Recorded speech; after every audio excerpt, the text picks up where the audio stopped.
Ele era conhecido como o coronel que nunca sorria. Um homem de postura firme, mãos marcadas pelo tempo e uma casa grande onde o silêncio mandava mais do que qualquer voz. Diziam que ali dentro não existia espaço para sentimentos, só para regras, lembranças e coisas não ditas. Mas naquela tarde de luz dourada, quando ela encontrou uma carta escondida entre livros antigos, com o selo intacto e o nome dela escrito tremido, tudo mudou, porque algumas palavras não foram enviadas, não por falta de amor, mas por medo do que o amor poderia revelar. E ao ler a primeira linha, ela entendeu. O passado não tinha ido embora, só estava esperando a pessoa certa abrir a gaveta certa. Se essa história tocar seu coração, inscreva-se no canal e fique comigo até o final. Antes de começarmos, respire devagar, porque hoje você vai descobrir que existe carta que não chega pelo correio, chega pelo destino, a casa onde o silêncio morava. O caminho até o solar dos arcos pareceu mais longo do que Laura lembrava, como se a estrada esticasse a distância sempre que alguém voltava para encarar o que ficou para trás. O carro parou diante de um portão alto, de ferro escuro, com arabescos gastos pela ferrugem. Do outro lado, uma alameda de árvores antigas conduzia ao casarão, varanda comprida, janelas altas, paredes cor de terra desbotadas pelo tempo. A luz do fim de tarde dourava tudo, mas havia algo ali que não combinava com beleza. Era o silêncio, não um silêncio de paz, um silêncio que parecia vigiar, um silêncio que tinha dono. Laura desceu com a mala pequena, ajeitou o casaco nos ombros e respirou fundo, como quem ensaia a coragem. Viera a pedido da governanta, Dona Zulmira, para organizar a biblioteca e catalogar documentos antigos, trazer ordem a uma casa que tinha deixado de viver. A carta não dizia o nome do dono com carinho. Dizia com respeito, Coronel Augusto de Alencar. Laura já tinha ouvido esse nome poucas vezes, sempre em voz baixa. Diziam que ele não falava de amor, não falava de passado e não falava do que doía. Um homem de regras, de honra, de portas fechadas. E mesmo sem saber por quê, foi esse nome que a fez aceitar. Porque havia nomes que chamavam não pelo som, mas pela sensação. A porta principal se abriu antes que ela pudesse bater. Dona Zulmira surgiu no batente com o avental bem posto, o cabelo preso e olhos cansados. Você veio mesmo, disse ela com alívio contido. Entre, minha filha. O vento aqui não perdoa. Laura entrou. O interior do casarão cheirava a madeira antiga e papel guardado. O assoalho rangia sob os passos, e as paredes exibiam retratos cobertos por lençóis, como se a casa tivesse vergonha de olhar para a própria história. Ele está? Laura perguntou. Zulmira baixou a voz instintivamente. Está. Sempre está. Mas não aparece. Laura franziu o senho. Como assim? A governanta olhou para o corredor escuro. O coronel vive aqui como quem guarda um luto sem enterro. Come pouco, dorme pouco. E quando fala, parece que cada palavra custa. Laura engoliu em seco. Não por medo, por uma tristeza que ainda não tinha nome. E a biblioteca? Fica no fim do corredor, à esquerda. Ele mandou trancar há anos. Disse que ali dentro ficou o que não devia ter ficado. Zulmira estendeu uma chave. Ele autorizou você a entrar. Mas... A voz vacilou. Não se assuste com o que encontrar. Algumas casas guardam mais do que móveis. Laura pegou a chave. O metal estava frio demais. Caminhou pelo corredor, atravessando faixas de luz que entravam pelas janelas laterais. A poeira flutuava no ar, lenta, como se até o tempo respirasse com cautela. A porta da biblioteca era pesada, de madeira escura, com trinco antigo. Laura hesitou antes de girar a chave, não por superstição, mas porque certos lugares foram fechados por motivo. Quando abriu, o cheiro de papel antigo a envolveu como um abraço, que não se tem certeza se é carinho ou aviso. A biblioteca era grande, estantes altas até o teto, uma mesa central coberta por tecido, livros empilhados como se alguém tivesse largado tudo no meio de uma frase. Laura entrou devagar, passando os dedos pelas lombadas, sentindo a poeira desfazer-se como cinza. Num canto, uma escrivaninha antiga guardava gavetas trancadas por chaves menores. Em cima, uma caixa de papéis amarrados por fita e um tinteiro ressecado, como se alguém tivesse parado de escrever no meio da vida. Ela se aproximou da mesa central e puxou o tecido. A poeira brilhou por um instante na luz. Havia cartas, muitas, abertas, fechadas, rasgadas, intactas. Mas no meio delas, uma única chamou a atenção como se tivesse voz, selada com cera, como nos tempos antigos, e com um nome escrito à mão no envelope. O nome dela. Laura congelou. Não era possível. Ela tinha chegado naquele dia. Não tinha dado seu nome completo a ninguém, a não ser na carta de resposta enviada semanas antes. E ainda assim, ali estava, escrito com traço firme e levemente inclinado. Para Laura. A cera do selo estava intacta, e isso foi o que mais a assustou. Porque uma carta selada é uma carta que nunca foi enviada, uma carta que alguém escreveu e decidiu guardar, ou não teve coragem de entregar. Laura aproximou o envelope do rosto. O papel cheirava a tempo e madeira. As bordas estavam amareladas, como se aquela carta tivesse esperado anos pelo momento certo. E então veio o pensamento que apertou o coração dela. Mas havia uma coisa que Laura ainda não sabia. Aquela carta não era só uma confissão, era uma prova. E o nome escondido ali mudaria tudo o que ela achava que conhecia sobre a própria vida. Seu coração começou a bater descompassado. Ela não sabia por que aquela carta estava ali, nem quem a escreveu, nem se devia abrir. Mas havia uma verdade simples que sempre retorna quando o destino quer. Algumas coisas não nos encontram por acaso. Laura virou-se e, por um instante, achou que ouviu um passo no corredor. Ficou imóvel. O silêncio voltou a pesar, como se a casa prendesse a respiração. A luz tocou o envelope, fazendo a cera brilhar de leve. Laura segurou a carta com as duas mãos, como quem segura uma prova e um perigo ao mesmo tempo. E naquele instante, entendeu. Não tinha vindo apenas para catalogar livros. Tinha vindo para abrir algo que alguém trancou dentro do tempo. Ela inspirou fundo e quebrou o selo. A carta que o tempo não levou. A cera se partiu com um estalo pequeno, quase tímido. Mas o som pareceu ecoar na biblioteca inteira, como se a casa reconhecesse que um segredo acabara de perder sua proteção. Laura puxou o papel de dentro do envelope. Era uma folha única, escrita com tinta escura, linhas firmes. E, em alguns trechos, o traço vacilava, como se a mão tivesse tremido ao admitir o que não devia. Ela leu a primeira linha e sentiu o chão desaparecer por um segundo. Se você estiver lendo isto é porque eu falhei. O coração dela bateu tão alto que pareceu preencher a sala. Laura continuou. Eu ensaiei dizer o seu nome em voz alta muitas vezes. Sempre parei antes do fim, como quem teme que a palavra acenda um incêndio. Mas a verdade é que o incêndio já existe. Ele apenas mora quieto em mim. A letra era disciplinada, quase militar, como se cada curva tivesse sido treinada para não demonstrar sentimento. Mas o conteúdo era o oposto. Você chegou a esta casa como uma luz que não pediu licença, e eu que passei a vida inteira acreditando que luz enfraquece homem, descobri tarde demais que ela, na verdade, revela. Laura respirou devagar, mas as palavras continuavam puxando-a para dentro, como se cada frase soubesse exatamente onde tocar. Eu não escrevo para convencer você de nada. Escrevo porque não suporto a ideia de que você vai embora sem saber. Eu senti. E senti de um jeito que não combina com o homem que eu me tornei. Sem perceber, Laura correu os olhos para o fim da página, a assinatura. A. de Alencar, o coronel. Um frio atravessou sua nuca. E foi ali que um pensamento a atingiu com força. Aquela carta não parecia escrita para uma visita.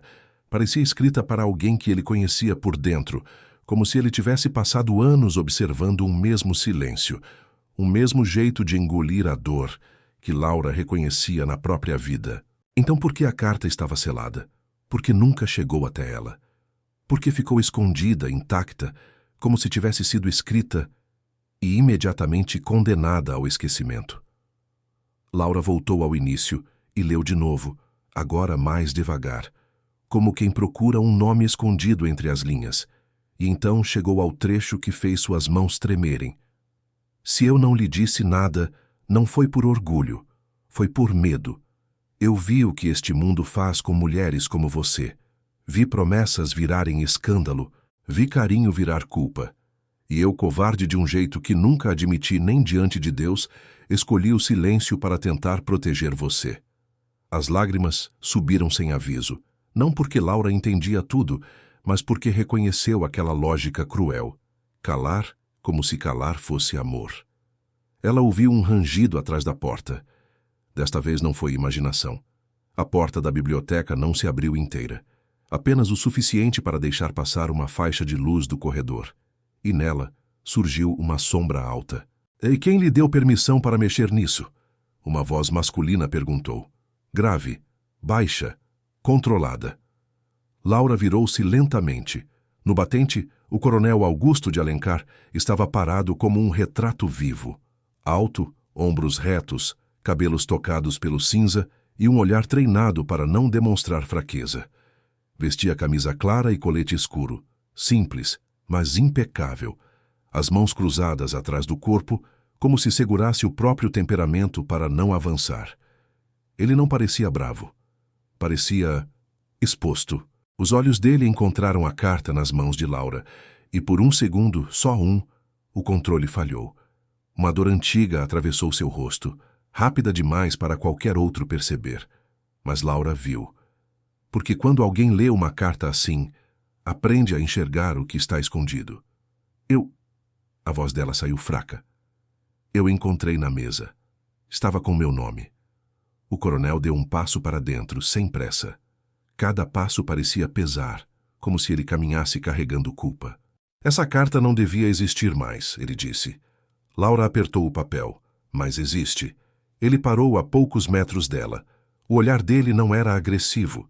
Era o olhar de alguém que passou a vida inteira segurando uma coisa no peito, e agora via essa coisa nas mãos de outra pessoa. Você não devia ter lido, ele murmurou. Laura respirou fundo e, pela primeira vez desde que chegou, sentiu que não estava ali para obedecer. Eu não devia, disse, com firmeza crescendo. Mas eu li, e agora eu preciso entender. O coronel desviou o olhar para a janela, onde a luz entrava e fazia a poeira dançar. Ele pareceu lutar contra as próprias palavras, como se falar fosse um tipo de derrota. Entender, repetiu. Há coisas que não se entendem, moça. Há coisas que apenas se carregam. Laura ergueu a carta. O senhor carregou isso por quanto tempo? O silêncio que se formou entre eles era cheio de anos. O coronel fechou os olhos por um instante, como se buscasse ar. Tempo demais, respondeu por fim. E ainda assim, se não foi suficiente para apagar. Laura percebeu o detalhe pequeno e cruel. Por trás da rigidez havia cansaço. Não do corpo, da alma de alguém que guardou uma palavra e pagou o preço de guardá-la. Por que não enviou? Ela perguntou quase num sussurro. O coronel abriu os olhos. A máscara pareceu menos firme. Porque o homem que eu sou achou que amor era fraqueza. E porque eu achei que você merecia um destino sem o peso do meu nome. Laura sentiu uma dor que não era só dela. E o senhor tem certeza de que escolheu por mim? Ele não respondeu, mas o silêncio respondeu o suficiente. Laura dobrou a carta devagar e a colocou no envelope com cuidado, como quem fecha uma ferida que ainda sangra. E naquele gesto simples ela entendeu.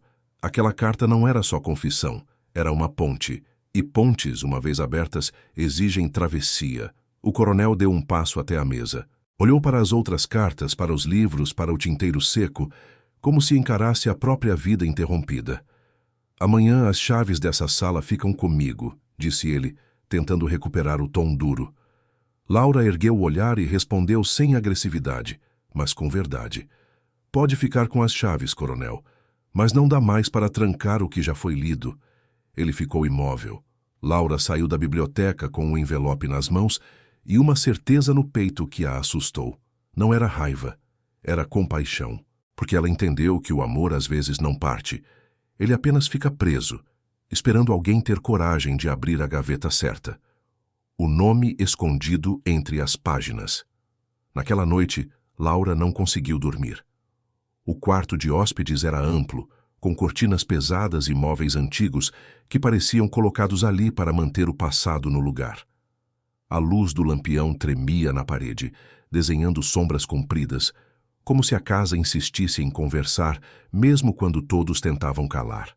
Laura sentou-se na beira da cama com um envelope entre as mãos.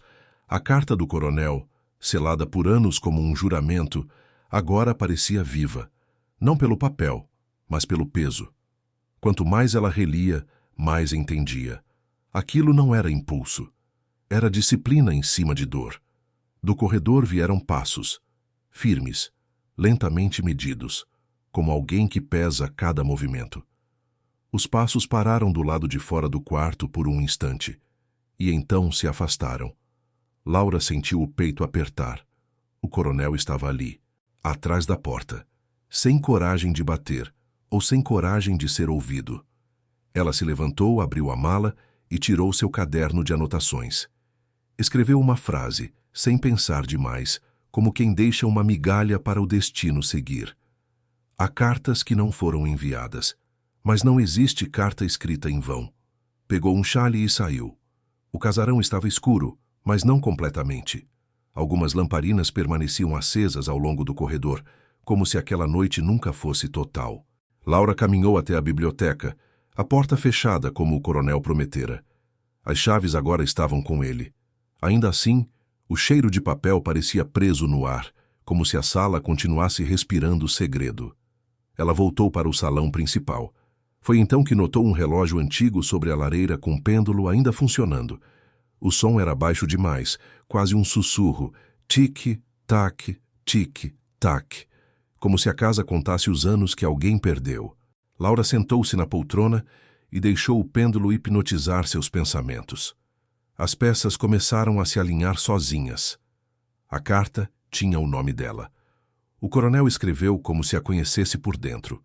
Zulmira disse que ele vivia como quem guarda um luto. E Laura nunca ouvira falar dele com intimidade, apenas com respeito distante. Então por que aquela carta parecia tão pessoal? Por que ela? A resposta parecia estar no único lugar que a casa escondia com vergonha, os retratos cobertos por lençóis. Laura se levantou e caminhou até a parede. Puxou o primeiro lençol. A poeira subiu num sopro. O retrato era do coronel, mais jovem, de uniforme, postura rígida, olhar fixo. Aquele tipo de homem pronto para comandar tudo, menos a própria emoção. Ela puxou o segundo lençol, e o mundo por um instante perdeu o chão. Era uma mulher jovem, de vestido claro, cabelo preso com delicadeza. Mas não foi a beleza que paralisou Laura. Foi o familiar, a curva suave da boca, o desenho dos olhos, a forma de inclinar o queixo. Laura levou a mão ao peito.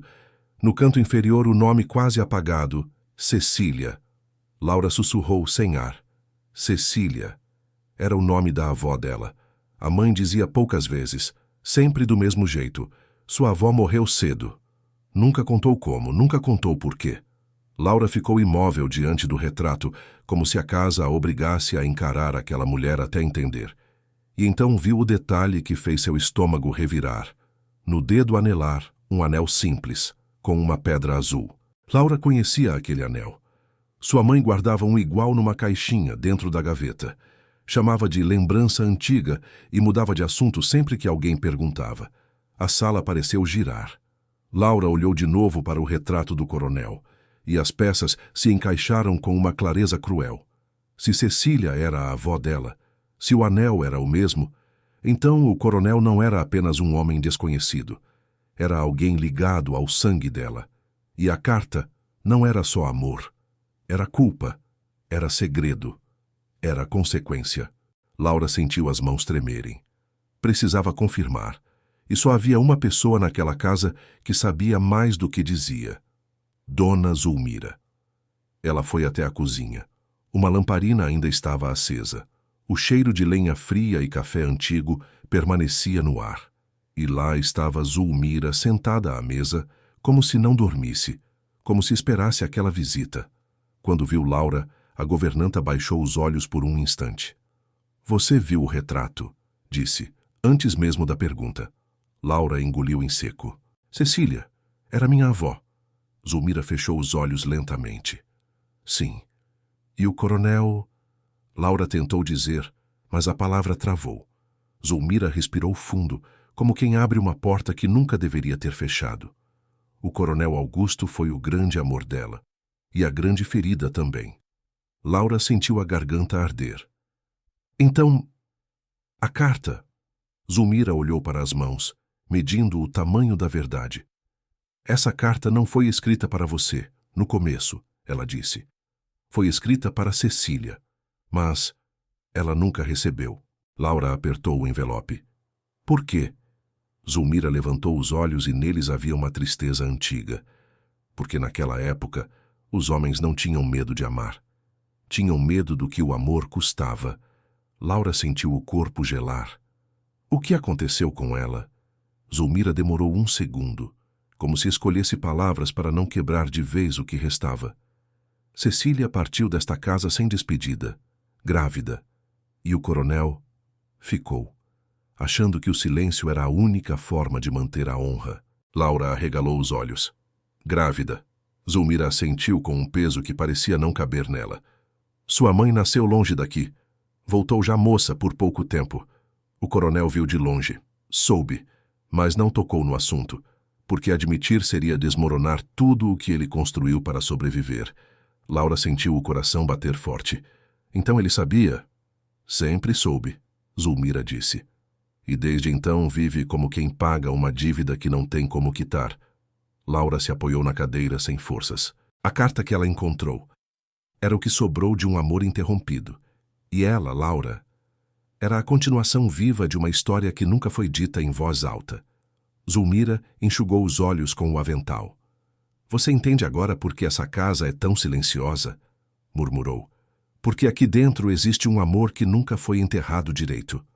Laura olhou para o envelope, sentiu uma compaixão que doía, e naquele instante soube o que precisava fazer.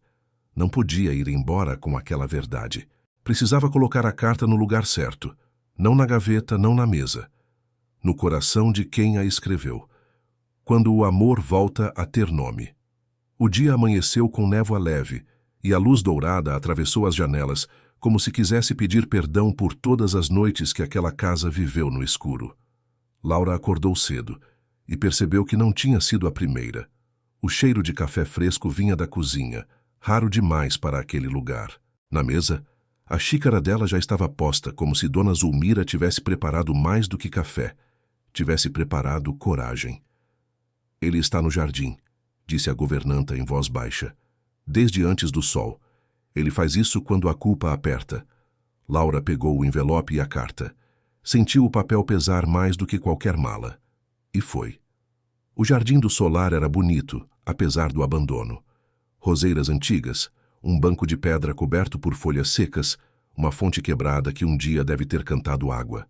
No fundo, perto das árvores, o coronel estava de costas, olhando para o campo como quem olha para uma guerra já perdida. Ele não se virou. Mas Laura viu nos ombros dele. Ele sabia que era ela. Dona Zulmira fala demais. Ele disse baixo, tentando ser firme. Laura parou a alguns passos. Ela fala o suficiente para eu entender.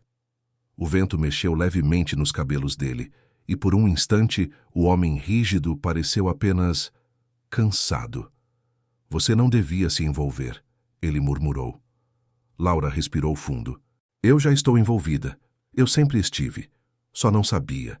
O coronel finalmente se virou. Nos olhos dele havia algo que Laura não tinha visto antes. Não era autoridade. Era medo. Um medo humano, antigo, desses que nem a postura militar consegue apagar. O que você sabe? Ele perguntou. Laura tirou a carta do envelope e estendeu na direção dele com cuidado, como quem entrega algo frágil. Eu sei que o senhor escreveu. Eu sei que não enviou. Eu sei que o amor não partiu. Só ficou preso. O coronel olhou para o papel como se olhasse para uma arma. Você não entende. A voz falhou num ponto quase invisível. Eu destruí muita coisa tentando manter tudo em pé. Laura manteve a voz serena. O senhor não destruiu porque não amou. O senhor destruiu porque teve medo. O coronel fechou os olhos. O silêncio caiu entre eles como uma cortina pesada. E quando ele falou, parecia doer admitir. Eu amei Cecília de um jeito que me desorganizou por dentro. Eu achei que eu poderia controlar isso. Laura sentiu um nó na garganta. E não podia. Não. A palavra saiu seca. Quando ela partiu, eu fiquei com a casa, com o nome, com a honra, e sem ela. E a pior parte não foi perder. Foi saber que eu a empurrei para o mundo sem proteção, só porque eu achei que meu sobrenome era mais importante que o destino dela. Laura deu um passo à frente, com cuidado. Ela viveu carregando o silêncio que o senhor deixou. O coronel abriu os olhos. Havia lágrimas contidas ali. Não porque ele era fraco, mas porque a vida inteira ele se proibiu de ser humano. Laura colocou a carta sobre o banco de pedra, entre os dois. Leia, ela disse. Leia agora, mesmo que seja tarde. Ele hesitou. As mãos tremiam levemente, como se não estivessem acostumadas a segurar coisas tão humanas. Então pegou a carta. Abriu. Leu a primeira linha. E foi como se a postura dele desabasse por dentro. Não houve drama. Houve queda silenciosa. A queda de um peso que procurava onde repousar. Ele terminou a leitura e ficou parado, olhando para o papel como quem encara o próprio passado. Eu escrevi isso para ela, murmurou. Laura assentiu. E agora chegou a você, do jeito que o destino conseguiu. O coronel apertou a carta contra o peito. Foi o primeiro gesto sem disciplina que Laura viu nele. Ele tentou falar, mas a voz falhou. Laura completou, com delicadeza. Ela te amou, mesmo quando foi embora, e te deixou aqui, porque achou que você precisava do seu próprio castigo. Uma lágrima finalmente caiu, rápida, quase envergonhada. Ele passou a mão no rosto como quem tenta apagar um erro antigo. Eu nunca pedi perdão, ele sussurrou. Laura sustentou o olhar, firme e suave ao mesmo tempo. Então peça agora. O coronel levantou os olhos para o céu, como se procurasse Cecília no vento, e falou baixo, mas com verdade. Me perdoe, por eu ter sido pequeno quando eu devia ter sido homem. O vento soprou mais forte, e as folhas secas giraram ao redor, como se o jardim respondesse por ela. Laura respirou fundo. Sentiu um alívio estranho, não por ele, mas por todas as mulheres que carregaram silêncio por gerações. Ela pegou o envelope vazio. O senhor sabe por que eu vim? Perguntou. O coronel balançou a cabeça. Eu vim porque eu senti que tinha algo meu preso nesta casa.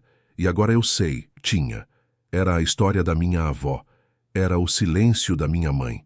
Era a sua carta. O coronel olhou para ela com espanto. Como se entendesse tarde demais o tamanho da vida que ele deixou escapar. Você é... Ele tentou dizer, mas não conseguiu completar. Laura sorriu com um carinho contido. Eu sou o que ficou do amor que o senhor tentou trancar. O coronel baixou a cabeça, como se aquela frase fosse punição e cura ao mesmo tempo. Laura tocou o banco de pedra perto da carta. A casa não precisa mais ser um mausoléu, ela disse. Pode ser um lugar de paz. O amor não precisa mais ser segredo. Pode ser memória bonita. O coronel respirou como se fosse a primeira vez. E você vai embora? Ele perguntou quase sem perceber. Laura olhou para o campo. Eu ainda não sei, mas pela primeira vez, eu sinto que o tempo não veio aqui para me tirar algo. Veio para devolver. O coronel assentiu, devagar. E ali, naquele jardim envelhecido, o amor, que ele jurou nunca pronunciar, finalmente teve nome. Não como romance novo, mas como reparação, como destino, como uma carta que depois de anos finalmente encontrou a pessoa certa. E quando Laura voltou para dentro, a casa parecia menos silenciosa. Porque certas verdades, quando são ditas, fazem até as paredes respirarem. O amor não tinha partido, só estava esperando coragem.